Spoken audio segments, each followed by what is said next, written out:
welcome to the Man in the High Castle After Show. We're talking episode 5, Mauvaise Foi. John actually has a heart, maybe. Wyatt and Juliana reconnect.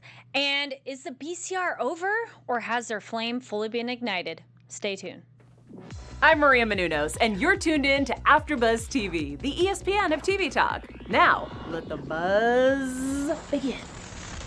What's up, and welcome to the Man in the High Castle After Show. We're talking episode 5, Mauvaise Foi. Yeah. Sorry if I said that wrong. You know, I'm like, yes. Doing the best we can. I think it's interesting. It's French from this title, and we will go into what that means in a moment. My name is Kari Lane, and I'm joined by my awesome panel. That's right, it's me, Blankenship, and I am Rachel Goodman. I'm very excited to talk about the bad faith of this episode. Yeah, so actually, we were talking about it a little bit right before this started. Rachel, what does Mauvaise Foi mean? It means literally bad faith. It is from Sartre, and I would have said Sartre, but in French. So just saying, it is from the philosopher Sartre and Beauvoir. And the basically, it's somebody who is not being exactly genuine to their authentic self. Sounds like John. Very fitting. And it also goes along. So Sartre was he was a believer of like someone who's having a crisis of themselves. And sounds like many of our characters. Yeah. And I'll read one of his quotes when we get to the historical chat. Nice. So we're going to break down what went down this episode, as well as our special segments later, where we go a little bit deeper of what the reality is in the fiction. So to start us off, we'll go through kind of in order of how much it takes up the plot line. We got Childen, and he has a very tiny part, but he's alive, and he didn't die. Who's excited he didn't die? I'm glad he didn't die. I was like, oh no, don't die. Did you think he was going to die? I thought it was the end of the road for him. It could have been. I did too. Now, I think what's interesting about that little scene with him and Benji is, first, I was wondering if Benji let him go because of the Japanese that Childen was saying. And I was actually trying to translate it, but I had no luck doing that. First I was thinking, okay, because, they do know Japanese, so was it something he said? Or is it just because Benji really just isn't kind of strong enough yet, like all the other BCR members? So yeah, I was pleasantly surprised that he was released. Or is he stronger, that he has the good faith to be like, no, this person isn't a threat? Yeah. That's how I interpreted it, was that he was not, like, I totally get what you're saying too. Yeah. But I felt like he took him out there because he wanted to spare him. So he did it on purpose. I think he couldn't murder someone in this way. Like, this is murder. Yeah. Like, the other way they were fighting is more for their freedom. This is just some guy who's unarmed and, like... That's a good point. Kind of pathetic, let's be honest. We love Childen, but he's a little pathetic. And it's like, why are you going to do that? So I think he's like, no, I'm just leave, don't come back. Yeah. Don't make this bad for me if you came back. Right. Do we think he cut him just so he could have blood on his weapon? Yeah. Of like, I did it and I got rid of the body. Don't worry. That's what I kind of figured. Yeah, I felt like it was more of that. I also got the sense that it was a warning too. Like, don't mess with us again. Don't come back here. Oh, okay. Not that Childen really did mess with them, because he sort of got involved in this coincidentally. But I felt like it was a warning of, hey, stay away. Don't come back. Don't talk about this. Don't poke around where you don't belong. Yeah. Pseudo gets his momentarily happy ending. He goes home and Yukiko is there. I was like, yay! And she's not dead. She's like, I came back, and so they're fine for now. Yeah. Now, I think I thought this was such a cool scene because I think this is the first time Childen could actually care less about his things. When he actually throws the pot on the floor, that to me was such a breakout moment for him because I don't think I've ever seen him so much. Oh, absolutely. Like from the start of the show. I mean, even way back in the other seasons when he and Frank and Ed are going across in the bus, and that is his life. So when he kind of makes that small little movement, I'm hoping this is going to be him changing, and maybe we're going to see him step up. Might be more of a prediction, but I thought that was a very, very cool thing to have him do that in this episode. I think he was kind of the episode's personification of the idea of really fully realizing what is important. Yes. So many of these characters are have lost something recently or a long time ago, and this episode is like, this is what matters, is people and connections, not an object, not an ideal. It's like, who's in your life. Right. So I think that's what he kind of represented. Yeah. So unfortunately with Belle and Elijah, we get Equano dead. I guess I kind of saw that coming. It was unfortunate. I do like how Equiano points out that this was kind of the first time that the black man was able to negotiate on equal terms. Yes, I wrote that quote down too. I like that. And so he felt that was a win. Yes. Though I'd say the next step further and say people too, because I'm like, wait, ladies too. But no, Belle is very important. But they give her mad respect of like, hey, you've done a lot. You've made some great progress. So they felt like, no, this has been progress. Yeah. Do you know what I find the most interesting between that exchange? When it was Equano mentioning that India, China, and Australia were also having their own rebellions. Yeah, I was wondering about that. I'm like, rest of the world? What? Tell me more. And that's the thing, is that we are focused, in America, but I would love it if one day they did a spin-off show where they showed us what was happening, across the world. Yeah. Because I feel like when I feel this is a read the book. yeah. But maybe the book doesn't go into that. Yeah, I don't know. Yeah, because it sounded so interesting. We're like, oh, tell us more. What's going on over there? Exactly, and it made them feel. It made me feel like there was more power for the good guys than we realized. Yes, absolutely. It didn't feel hopeless. Right. I think another I thought was a really special moment was between the Admiral and Equiano, which just sucked because it was right before everyone's just getting railed with bullets, where the Admiral's like, oh, why didn't you continue to be a blacksmith? And he's like, I'm afraid of horses. And then he says, it's tough for him to be, I guess, in the Navy, the Japanese Navy, because he gets seasick the first 2 days. So you have this one little moment where, like, they might actually have peace. And then I got so confused, though, because first when they shot Equiano, and then they started shooting the Admiral's team. So I was like, they're just shooting everybody. So I had to rewind it. I was like, what? what? I was like, wait, who is killing who? Died? I had to rewind 2 or 3 times because what I thought at first is that it was, I'm gonna butcher his name. Inokuchi. I thought he did shot. Yeah, I almost did too. But then I from the other side. Yeah, I rewound, and it was. The look on his face told me, no, he's surprised here. Yeah. And then I didn't even know who got shot first at first. Either. It was so fast. Yeah. I had to rewind and so we get our secret meeting. Belle, Elijah are all involved, and then also how Inokuchi kind of mentions how, well, this is your home. It's like, but you guys you were slaves from Africa. Like, essentially, this is not where you're from. Yeah. But Equiano points out, it's like, no, that pretty much they have endured the most out of anybody, and that they will endure anything to be free, which I really appreciated that statement and their sentiment. And he also has that line where he says, you no longer have a monopoly on violence. So Yeah. I like that. Like, that was a good threat to them as well. That really was one of the most shocking moments of this episode, for sure. And then, what did you think of their demands of wanting a free state? I think it sounds like a brilliant idea of where they could govern themselves, though I don't think the Reich would allow it. Even if it's in the Japanese territory, I feel the Reich would come mess it up. They would not be okay with that. No, they would absolutely not. That would be what started official war between Japan and Germany. Yeah, I think. It's interesting too, and I don't want to break into a historical moment, but this is something that actually was proposed during the Civil War too. So that was where my head went. I was like, oh, okay, like that's kind of their what had been proposed once before. Yeah, exactly. Yeah. And I thought, okay, well, this might be a really good idea. Plus, it also kind of reminded me of Israel as well, the idea of the Jewish state. Yeah. And I was like, that, I think it would have been wonderful for them. In theory. Yeah. But I also, obviously, I don't think that Germany would have allowed that. Yeah, no. I think that it's one of those, it'd be a great plan, but no. So then there's snipers. Not a big surprise that Kido's involved, of like, This is one of those where I feel like every episode when Kido comes in, you have a moment where you hate him and then you love him, but this one I just only hated him. There was no redeeming quality for him in this one. And yeah, it was just confusing because just when you think, I thought he was on the princess's side, and then he comes and arrests the admiral. So, and then he gets blackmailed basically by Yamori.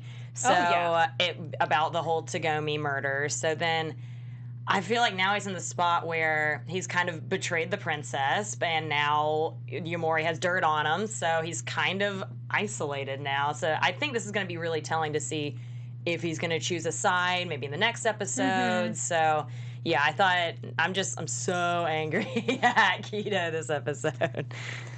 Yeah, I felt with him, this is definitely like, we get Yamori and Saito who are like, oh, let's not involve the crown princess. Yeah. And Kido is picking up on the wait a minute and like keeping this local. But then they call him out for doing exactly what they are doing. Of like, yes, we did this for loyalty. It's okay. Yeah. But I think for Kido, it's one of those, he might be able to justify or brush it off what he's done.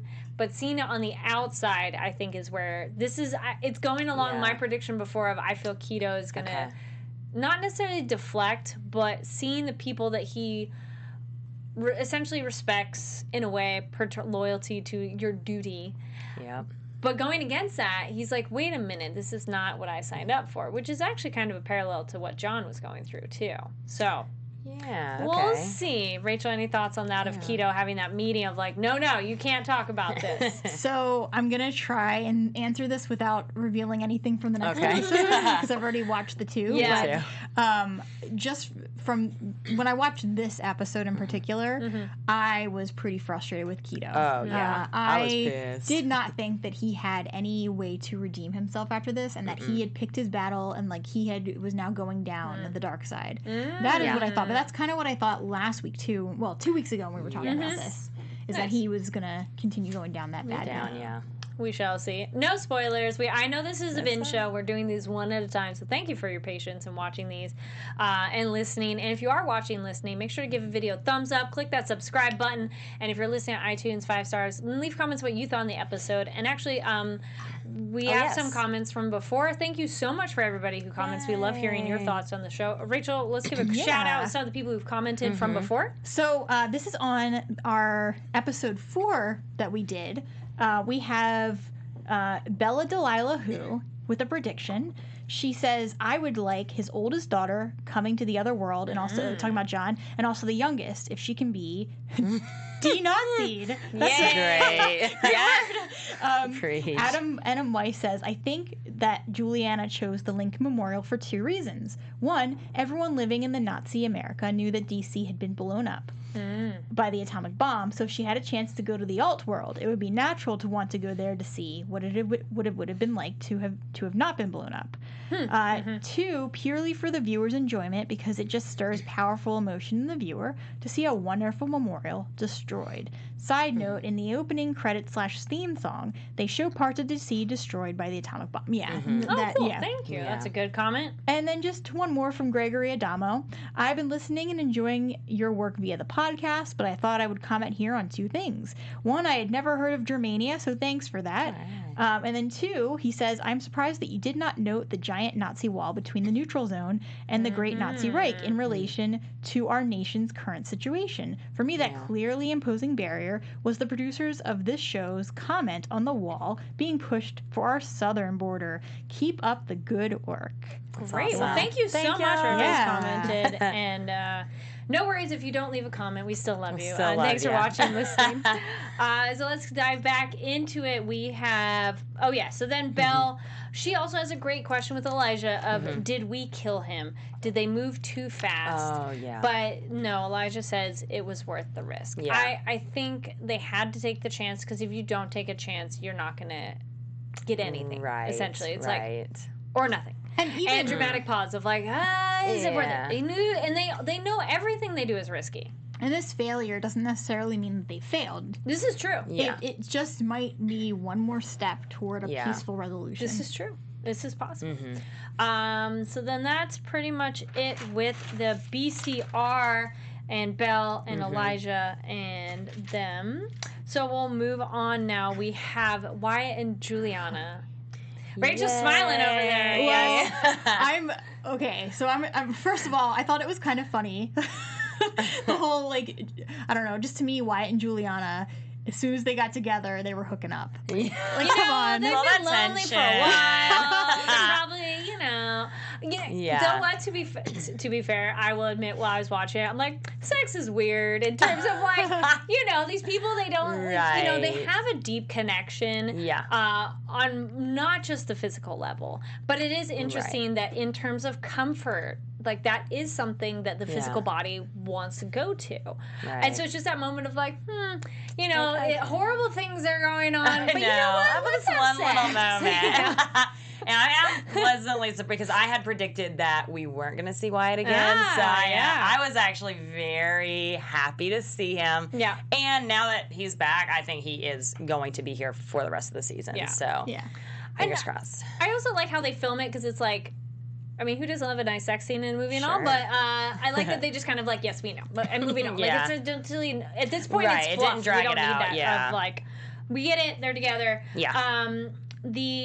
Because also Juliana, I think for her it's hard because she's to be in the right headspace because how she mentions how each existence feels real, having gone between the two worlds. Yes. And it's when do you choose? I was just about to. I read that line too, and that I think that is the central struggle for that. I mean, John's going through it. Obviously, she's going through it. I think that is tough because I feel like it would be so comfortable to just be in the alt world. I mean, you have no problems. I think maybe the difference is that Juliana has... I feel like it would be easier for John to stay in the alt world than it would be for Juliana. Because I feel like Juliana's cause is too strong, whereas I feel like John is just so desperate to see his son again that I feel like he would do anything just... So that's probably going more into predictions. But, can we jump... Can we start talking about John? Or Not yet. Okay. I never leaned into that, so I'm like, prediction into that. But... No, for her, I agree. I think her cause, her fight, I think she could stay in the alt world for a while, but I think it would eventually bug her that she's letting something happen and she's not doing something about it. And I think that's exactly what we saw with her visions of Tagome, that he was saying this is incomplete, and whether they're actually visions or her subconscious, I think a combination of both. But I think both. Yeah. But I think that there's something or that he speaks through her subconscious. Haha. Or that. So, but the idea that something was still unsettled in her soul. Yeah. She had been in this alt world for a year, and she had to eventually go back. So I think that.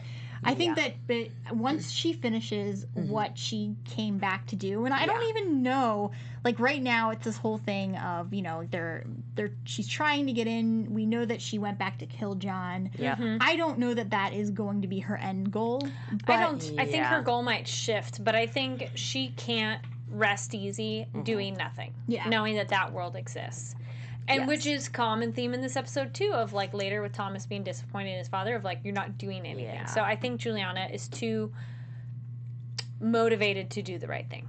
Yeah. Which is a good thing, like, to a fault. Absolutely. So with her and Wyatt, I'm glad. I feel Wyatt is a good partner for her in more ways than one, of just someone who can be part of the fight and be that kind of rock, because she is kind of, like, fluid between the two worlds of, like, okay, let's do this. And we meet our Brad, not meet, but get to see our Brad Bellows of him being still suspicious of her.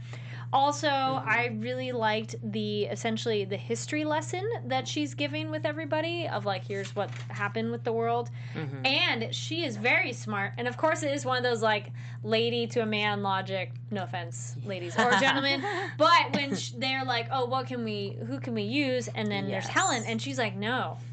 This is somebody, we don't know if they've come back by choice or had no choice. And we are all kind of thinking that, too, of like, wait, maybe Helen will be involved with the revolution. And then I feel Juliana picks up on that.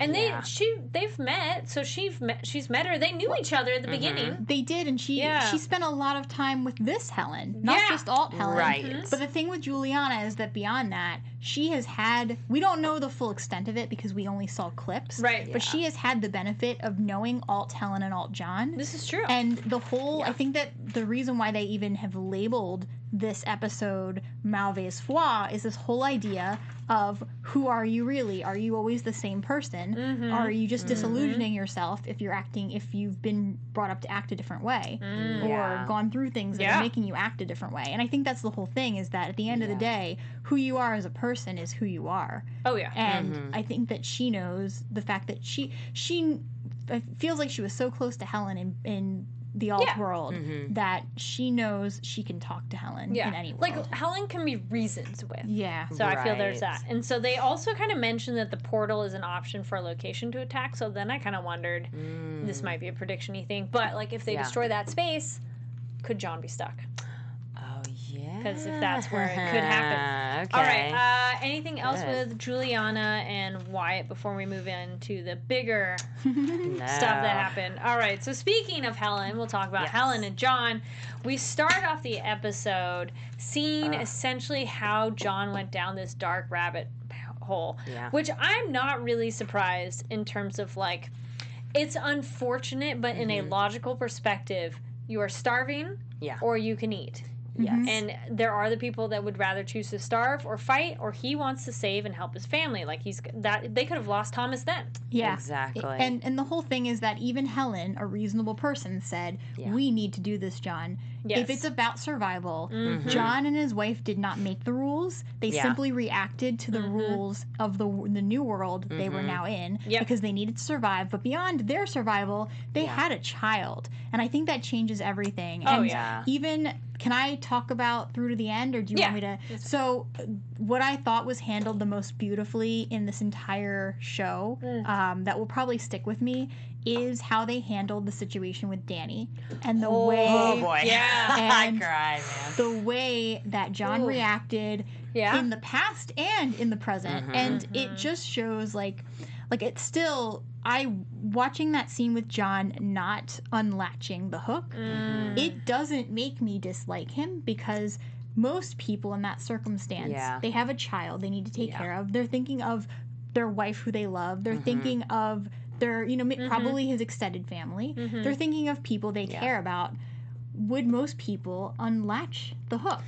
I think it's one of those, we all say we want to do the right thing, but in the circumstance, it's harder than we can ever imagine. Exactly. And my one thing I wonder about John is if after all this time he is still just trying to survive, or if he has actually come to believe the Nazi philosophy. I don't think he believes in it. No. I hope not. There's just moments that... I think he tolerates it, and he looks at it so abstractly, and I think he has to, otherwise he'd go insane.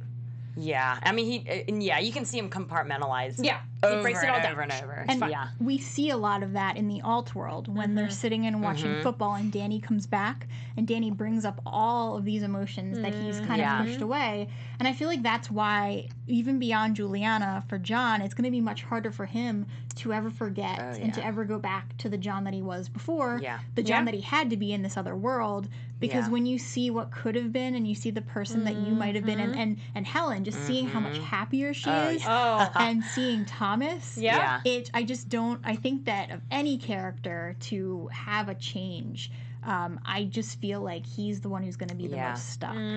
Oh, yeah. Absolutely. That's why I was afraid that he would just end up staying. Because I feel like...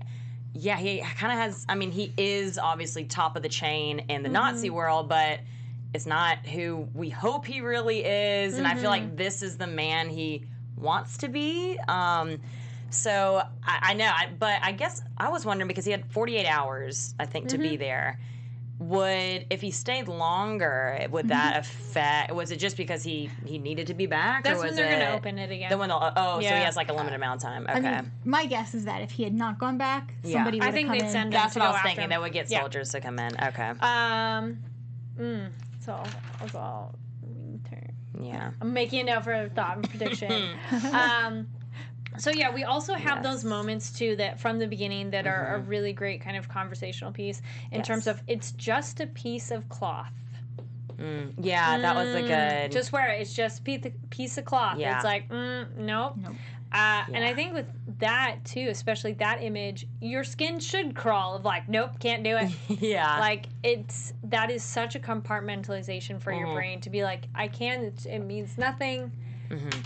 And it's like symbols have a meaning for a reason. And I can't help but think of our society too, and what they're trying to say. Yeah. In that we think things like this, like even now when they have like a Confederate flag and they're saying, no, you can't like raise that. Yeah. It's the same kind of thing where certain things do have much more power than what, like, it's not just a cloth, it's not just a flag. Exactly. It means something that's associated with something terrible. Yep. I also think the really powerful scene in this one was the breakfast scene with Thomas in the diner, and you have that just, to me, first I thought that scene was just a great reminder that there is more than just the Vietnam movement going on at this time. We have the civil rights movement. So you kind of forget, and I think this was a really great parallel to the BCR. So you can see kind of the African-American struggle in both worlds. And I think this was the moment, even though his emotional scene with Thomas at the fridge and he's hugging him, made me cry, but I think Thomas just kind of blew it off like, oh, that's just crazy. But I think it was this moment that was kind of a dead giveaway that John is not going to be able to keep up his front. Because Alt John he stands up for what is right regardless of the law, whereas Nazi John doesn't stand up for what is right because of the law. So he basically, like, for him, that's why he was just like, don't get involved. We don't need to do this. And Thomas was so shocked, and I felt like this was kind of John's chance to redeem himself, and he didn't. So I'm not surprised though, because the John we know is reactionary, and he is the kind of person who wants to hide and not do something that will get him in trouble. Yes. He wants to follow. And so the alt John that we started to get to know, obviously he's the kind of guy, like based on Thomas's reaction there, he's the kind of guy that would have stood up and said, hey, leave them alone. If they want to sit there, they're going to sit there. But like it's not against the law that they're allowed to be there. But it's crazy what, less than 20 years can do to a person when they're living in a world where they have to censor who they really are. Oh, and they did notice, your hair is gray, and there are those little moments like, it's different. Yeah. Also, I would go a step further too. So if someone's mad at you, that's not really any fault of your own. But I think what's worse is when someone's disappointed in you. Yeah. And for a parent to have their child disappointed in them is the worst kind of thing ever. Because like generally hate or anger is like, it's more like a flame. It's quick and it burns out, and like, I mean, there are different things, of course, but to be disappointed, it more reflects on you, the individual. And I think that's what really chips at John, of Thomas being like, he doesn't say like, I'm disappointed in you specifically, but pretty much he's just like, you're not who I thought you were, and I'm not proud of you anymore. And I think this is what's going to start that change for John. I think his friend Danny definitely had an impact on him, for sure, but to have Thomas, who he cares so much about, that he went to this other world for, to be disappointed in him, I think is what's going to make him shift. Yes. I'm like, maybe. And that's where that direction's going. Because also John mentioned earlier with his wife in the beginning of the episode, Ellen says, like, none of this is easy, but it's right for us in terms of for food. And then also John says, well, what they have, it works. But that's not survival. That's like survival of your body, but not your spirit. And it's like, they can't do that for long. So then the other thing with John, they have like the big argument at the house and everything. I like seeing him be so vulnerable and apologize to Danny. Yes. I feel like we have not really seen him own his guilt. I feel like every time you have a little moment where he kind of looks away, like wistfully. And then he just kind of goes back to the real world. But this was the first, like, he was coming apart at the seams. And I mean, he fell apart with Danny. And I thought this is why I'm hoping this might be the breakout moment for him as well, to actually change, and maybe he can come back to the Nazi world and do what's right. So we'll see. It's crazy too, because we see, like, if we compare him to season 1, he wouldn't have necessarily gone and killed his friend, like, actively, but he probably would have not had that reaction to him. So this is really a lot of character development. We have one other. Then the only other thing with kind of Helen is having the companion bodyguard spy. Yes. Martha. I thought it was interesting that came right after Juliana catches on to something might be wrong in the marriage, Right. blah, Yep. blah. So for a sec, because, the wife confidant, like the way she even talks to Helen, like, a lot of these wives like to talk to, like, really confide in I was us. all, okay, robot. Yeah, and so first I was like, well, could she maybe be an undercover resistance trying to get her to talk to her? But that was one of my first, especially because it was right after Juliana suspects. Yeah. So, but I mean, I'm sure it'd be hard to pull off, but they've done it before, so who knows? Any other? I thought she was more of a spy. I felt spy. Yeah. We're keeping an eye on you. Yeah. All right. Any thoughts on this episode before we get into? So we'll get into our special segment and news. Do we have it? Yes, I have one little bit of Let's news. do our news real quick. All right. So the one here it is. There's news. Yes, so there were these dares for donations as a final push this mustache season. Apparently last month was Movember, which is the leading men. Yes, if anyone's heard of it. This is the leading men's health charity, and basically it challenged participants to do a dare last week for donations to raise these last-minute, much-needed funds. And Jason O'Mara, who plays Wyatt, actually took to Twitter showing off this pre- and post-shave mustache, saying in a very Irish way, last call there now, folks, for the hashtag Movember donations, or I'll lick the faces off ya. I use the shaved hair to knit a patchwork quilt for elves. They love that sort of thing. Mad for hashtag Mohair, they are. So it's just like a fun little thing that has been going on. And just to know what Movember is, as basically committed to changing the face of men's health and is active year-round promoting programs for men. So if you're looking for a good charity, check them out. Nice, thank you. You're And welcome. then, Rachel, you have our special segment, which is essentially the reality and the fiction. Yeah. So, we kind of touched on some of this at the beginning, and this is a cool soundbite, by the way. Okay, so the title of the episode, Mauvaise Foi, as we mentioned, means bad faith in French. It is a philosophical concept that was created by philosophers Beauvoir and Sartre. And it's essentially, like, it ties into John, I felt like, the most of any other character, in the sense that it's related to self-deception and not being authentic to your true self. And it, like, here's the more of the, like, dictionary term for it. The phenomenon in which human beings, under pressure from social forces, adopt false values and disown their innate freedom, hence acting inauthentically. While we're on the topic too, Sartre was very known for discussing existential. I'm not going to pronounce that right. I can hear it in my head. Sorry. But he was known for discussing this, and all of his work is related around that. For example, he has a quote here: "Man can will nothing unless he has first understood that he must count on no one but himself, that he is alone, abandoned on earth in the midst of his infinite responsibilities, without help, with no other aim than the one he sets himself." So I feel like that's motivational and depressing. Yeah. And then the other thing I wanted to mention is that when we saw John reading a clip of the newspaper, we saw him looking at the Munsters. Yep. And I felt it appropriate just to talk about the Munsters, because they actually, obviously, it was a show on CBS. It lasted for about 2 years. So that is actually realistic, and it kind of sets us up for when we actually are, because the show came out in September of '64, before we had the official draft for Vietnam. Oh, very cool. Okay. Thank you. All right, we're going to do some lightning fast predictions. All So right. let's do more towards like where things are going in general, not quite just the next episode. Yes. So I had a moment where John was sitting down at the house and Helen was being intimate with it, like wanting to be intimate, and I felt he was going to be like, screw it, I'm going to stay. And I wonder then if he won't go back, and that people will send people after him, and he won't be able to rest, so then he has to go back to wrap it all up so that he could stay in the alt world. I like that. I was like, oh, this is I all like the pieces. it. Yes. Any things towards maybe it could be broadened towards the whole season too. I think my one prediction, I feel like Helen at some point is going to be killed. I just feel like she is just kind of a liability, and I feel like it would just be such a dramatic part of the show if that happened. I feel like that would change a lot of kind of the course that John takes and everyone else takes. So it's sad, but I think that's on the way.